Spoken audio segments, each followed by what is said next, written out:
This is Optimal Finance Daily, episode 1766, How to Buy Happiness, Part 2, by David Cain of Raptitude.com. And I'm your host and personal finance enthusiast, Diana Merriam. Now, today's post is a continuation from yesterday. So if you're new here, I'd recommend listening to yesterday's episode first. But if you're all caught up, let's hear Part 2 and continue optimizing your life. How to Buy Happiness, Part 2, by David Cain of Raptitude.com. We just have to remember that it's not the money that has value. Money has no value except what you can trade it for. Most of the time, we're trading our money for things, objects such as cars, shoes, and microwaves. Most of the rest of it is exchanged for services, bus rides, massages, carpet cleaning. But we purchase those goods and services only for the experiences they can lend us or spare us. Value amounts to positive experiences. Wealth is ultimately the capacity to create worthwhile experiences in life and to prevent bad experiences. There's nothing of value except experiences and assets that can continue to supply good experiences. That's all money's good for. If you can stay conscious of what the real life value of your purchase really is, in terms of the experience it offers, then you can find enormous leverage in what investments you make. That's where we can really profit if we recognize that wealth is not actually money, it's capacity for quality of life. What really pays off depends on the person. But you can get a huge amount of mileage out of simply stopping to look at what form of value you're actually getting. All of it is going to amount to feelings anyway. But what feelings and how long do they last?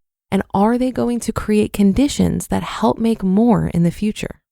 There's way more to be gained by finding leverage in the kinds of experiences you spend your money on than there is in trying to increase your income or trying to maximize your financial return on investment.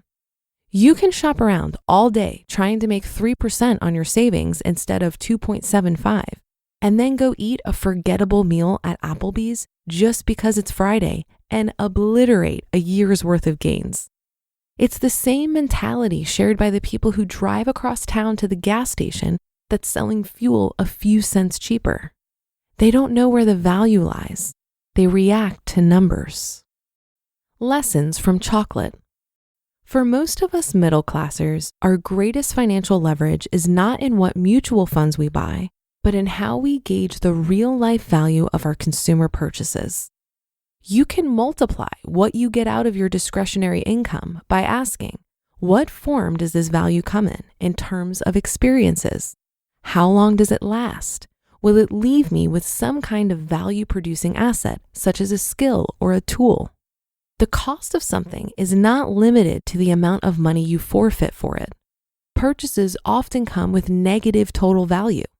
Yesterday, while at the grocery store, I had a lapse, and I threw a large bar of dark chocolate into my basket. I'm eating it as I write this, and I'm excited for it to be gone so I don't have to look at it anymore. It's really not that great, and I don't feel good right now. The best part was the first 2 bites, which in terms of actual value only yields about 15 seconds of pretty modest pleasure. But it's here, and I don't really feel like putting it back in the fridge. The moment when I was in the chocolate aisle deciding which flavor to grab, that was a moment where I wielded a great amount of leverage, if only over a small amount of money. All I need to make far better investments in future scenarios like it is to stay rational when I feel urges to buy chocolate. I need to realistically assess the value of what experiences I'm actually buying. I won't argue with what chocolate adds to your life. Some people swear some of their finest moments come while experiencing chocolate, but I know for me, it's a really terrible investment. The net value is less than 0. I'm a little bit fatter, all its positive value is gone, and I'm left with the liabilities. I would have gotten more net value out of throwing a $2 coin in the river than I did by eating a giant mid-quality chocolate bar by myself. Don't wait until you're in front of the chocolate to make these assessments. Look through some receipts. What was the real life value there? What form is it in? What remains of it? Would you rather give that value back and have the cash in hand again? What liabilities does it come with? You might think you already do this kind of evaluation, but it's unlikely. We buy things for all kinds of reasons, and it's usually quite unconscious. You put something on the grocery list because you're used to having it and you're out of it. Then you buy it because it's on the list. The cycle renews itself without your ever considering what you're actually adding to your life for that money. Right beside my laptop, there are several fistfuls of receipts. A single wad of those receipts, which we tend to think of as near garbage, probably represents the expenditure of a similarly sized wad of cash in 20s and 50s. All that money is gone, and I hope my life still contains something to show for it. But most of it is probably gone without a trace. That's good news though, because I know the next wad will leave a lot more behind if I remember that all we can ever really buy is quality of life. You just listened to part 2 of the post titled How to Buy Happiness by David Cain of Raptitude.com. Making decisions on what is worth spending our money on is something I think we get better at over time. Most of the time, we make assumptions about how a purchase will make us feel. Then, when we don't feel that way after the purchase, we tend to beat ourselves up over it. David bought that chocolate bar, probably because he was overestimating the pleasure he would get from it. And then he had the experience and realized he was wrong. Rather than feeling regret over that, why not see it as valuable information? Now David knows that the chocolate bar isn't worth the money. So next time he's about to make the decision to buy or not to buy, he can think back on what he learned from last time. We're never going to be perfect in how we spend our money, but we shouldn't be aiming for perfection anyway. Progress is the name of the game here, and that's much more attainable than perfection.